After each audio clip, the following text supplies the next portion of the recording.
এই রকম পারফেক্ট আলু কাবলি বানাতে আমার লাগছে, এখানে আমার লাগছে গাছের টাটকা ধনেপাতা, আর এখানে টমেটো আর শসা লাগছে।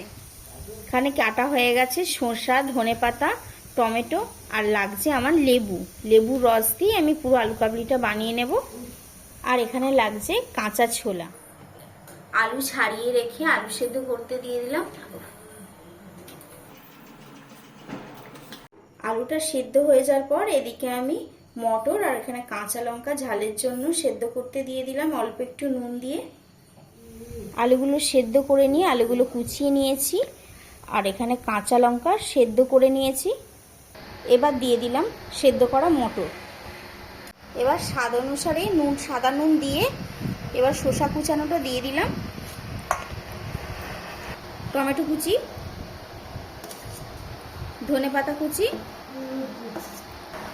ভিজিয়ে রাখা কাঁচা ছোলাগুলো,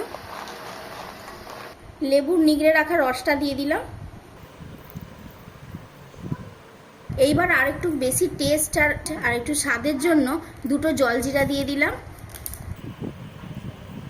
এবার বিট নুনটা দিয়ে দিলাম।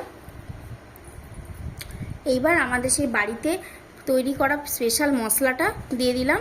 এখানে দিয়েছি শুকনো লঙ্কা, কালো জিরে, গোটা জিরে, মেথি আর মৌরি একসাথে ভালোভাবে কাঠখোলায় নেড়ে মশলাটা বেটে নিয়ে এবার মশলাটা ভালোভাবে আলু কাবলির সাথে মাখিয়ে নিলাম।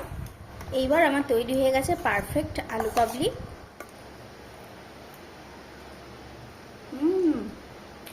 দারুণ।